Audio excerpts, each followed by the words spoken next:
નમસ્કાર મિત્રો, સ્વાગત છે તમારું યુટ્યુબ ચેનલના એક નવા વિડીયોમાં। મિત્રો, આજે આપણે ગુજરાત ભરતી પ્રક્રિયા સાથે જોડાયેલા એક ખૂબ જ મહત્વપૂર્ણ હાઈકોર્ટ અપડેટ વિશે વાત કરવા જઈ રહ્યા છીએ। તો મિત્રો, ઘણા ઉમેદવારો લાંબા સમયથી રાહ જોઈ રહ્યા હતા કે આન્સર કી વિવાદ, ગ્રેસ માર્ક્સ અને રીએવેલ્યુએશન છે તે મુદ્દે કોર્ટ શું કહે છે। તો મિત્રો, મારા અનુભવ મુજબ આવી ભરતી સંબંધિત કેસોમાં દરેક શબ્દ ખૂબ જ મહત્વનો હોય છે। તેથી મિત્રો, આ વિડીયોમાં આપણે સરળ ભાષામાં જાણીશું કે કોર્ટમાં શું ચર્ચા થઈ, ઉમેદવારો માટે તેના શું અર્થ થાય છે અને આગળ મિત્રો શું બની શકે। તો મિત્રો, મુદ્દો શું હતો? તો કે અહીં પ્રશ્ન હતો કે કેટલાક ઉમેદવારોનું કહેવું હતું કે પરીક્ષાની ફાઇનલ આન્સર કી છે એમાં ભૂલો હતી। કેટલાક પ્રશ્નો અલગ અલગ ભાષામાં જુદી રીતે પૂછાયા હતા અને તેના જવાબો પણ જુદા રાખવામાં આવ્યા હતા। હવે મિત્રો, આપણે અહીં સરળ શબ્દોમાં સમજીએ કે જો એક જ પ્રશ્ન ઇંગ્લિશ, હિન્દી અને ગુજરાતીમાં હોય તો તેનો અર્થ એક સરખો હોવો જોઈએ।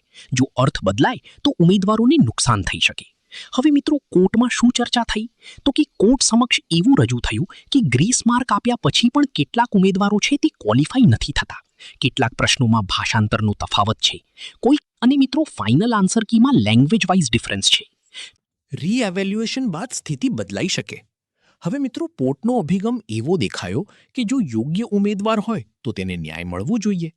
મહત્વપૂર્ણ ઉદાહરણ દ્વારા આપણે સમજીએ તો કે ઇંગ્લિશ અને હિન્દીમાં તો કે એક પ્રશ્ન ઇંગ્લિશ અને હિન્દીમાં એવો હતો કે 2 વિકલ્પ સાચા ગણાયા, જ્યારે ગુજરાતી વર્ઝનમાં માત્ર એક જ વિકલ્પ સાચો ગણાયો। હવે મિત્રો, આ મુદ્દે ઉમેદવારો દ્વારા રજૂઆત કરવામાં આવી કે ગુજરાતી વિદ્યાર્થીઓને નુકસાન થયું। મારા અનુભવ મુજબ આવા કેસોમાં ટ્રાન્સલેશન એરર ખૂબ મોટો મુદ્દો બની શકે છે। હવે ઉમેદવારો માટે શું અર્થ થાય મિત્રો? તો કે જો રિવ્યૂ અથવા રીએવેલ્યુએશન થાય તો કેટલાક ઉમેદવારોને લાભ મળી શકે, મેરિટ બદલાઈ શકે અને વેઇટિંગ લિસ્ટમાં ફેરફાર પણ થઈ શકે। હવે ભરતી પ્રક્રિયા છે તે ફરી પાછી ગોઠવાઈ શકે, પરંતુ મિત્રો અંતિમ નિર્ણય છે તે કોર્ટ અથવા તો સત્તાવાર બોર્ડ છે એ જ લેશે। હવે શું ભરતી અટકશે? તો કે મિત્રો, દરેક કેસમાં ભરતી અટકે એવું હોતું નથી। ઘણી વખત કોર્ટ છે તે રિવ્યૂ સાથે પ્રક્રિયા છે તે ચાલુ રાખવાનું કહે છે। આથી મિત્રો, તમારે પેનિક થવાની જરૂર નથી। હવે ઉમેદવારોએ શું કરવાનું છે? તો કે મિત્રો, ઓફિશિયલ નોટિસ છે એને ફોલો કરવાની છે।